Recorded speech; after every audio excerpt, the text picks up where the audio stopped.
નમસ્કાર મિત્રો, આજે હું તમને એક બોધ વાર્તા કહીશ. વૃદ્ધ ખેડૂત. એક ગામમાં એક વૃદ્ધ ખેડૂત રહેતો હતો. તે પોતાની જિંદગીમાં ઘણું મહેનત કરી ખેતરોમાં પરસેવો વહાવી અને પોતાનું ઘર, ખેતર અને બળદગાડી બનાવી હતી. હવે તે વૃદ્ધ થઈ ગયો હતો. શરીરમાં પહેલાંની જેમ તાકાત ન હતી, પણ મનમાં ખેતી અને મજૂરીનો જુસ્સો હજુ પણ જીવંત હતો. વૃદ્ધ ખેડૂતનો એક દીકરો હતો, જે નવો જ યુવાન થયો હતો.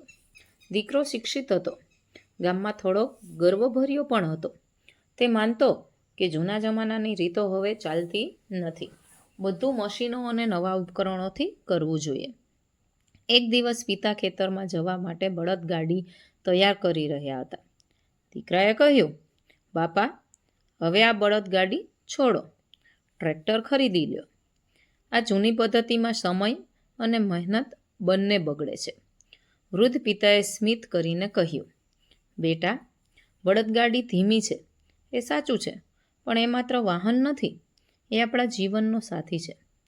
આ બળદો વર્ષોથી આપણા માટે ખેતરોમાં કામ કરે છે. એને છોડી અને માત્ર ઝડપ માટે મશીન લાવી દઈએ તો એમાં કઈ માનવતા? દીકરો માન્યો નહીં. તેણે નક્કી કર્યું કે થોડા દિવસ ટ્રેક્ટર ભાડે લઈને ખેતી કરશે.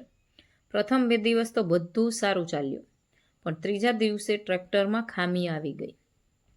મેકેનિકને બોલાવવો પડ્યો, ખર્ચ થયો અને કામ અટકી ગયું.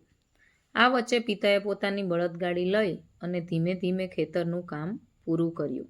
દીકરાએ જોયું કે ધીમું હોવા છતાં બળદગાડી ક્યારેય બંધ પડી નહીં. કોઈ તેલ કે પેટ્રોલની જરૂર પણ ન હતી. બળદોને ખોરાક આપવાથી કામ ચાલતું હતું અને તેઓ પોતે પણ સ્નેહથી જોડાયેલા હતા. એક સાંજ દીકરો પિતાની પાસે આવ્યો અને કહ્યું, બાપા, હવે મને સમજાયું કે જૂની રીતો હંમેશા ખરાબ નથી. ક્યારેક ધીમું ચાલવું પણ સારું છે, કારણ કે એમાં સ્થિરતા અને વિશ્વાસ હોય છે. વૃદ્ધ પિતાએ પ્રેમથી દીકરાના ખભા પર હાથ રાખ્યો અને કહ્યું, બેટા, જીવનમાં ઝડપ મહત્વની છે, પણ વિશ્વાસ અને સંબંધો એ ઝડપ કરતાં પણ વધુ કિંમતી છે. મશીન તૂટે તો પૈસાથી ઠીક થાય, પણ જીવન સંબંધ તૂટે તો ક્યારેય પાછો આવતો નથી. જે આપણો સાથી છે, એના પ્રત્યે ફરજ, આભાર અને પ્રેમ રાખવો એ જ આપણી સાચી સફળતા છે. તો મિત્રો, અહીંયા આપણને એવો બોધ મળે છે કે આ વાર્તા આપણને શીખવે છે કે નવી રીતો અને ટેકનોલોજી જરૂર અપનાવવી જોઈએ, પણ જૂની પદ્ધતિઓ અને સંબંધોની કિંમત ક્યારેય ભૂલવી જોઈએ નહીં. ઝડપથી વધારે મહત્વનું છે સ્થિરતા, વિશ્વાસ અને માનવતા. મિત્રો, વિડીયો ગમ્યો હોય તો લાઇક, શેર અને સબસ્ક્રાઈબ કરવાનું ભૂલશો નહીં. ધન્યવાદ.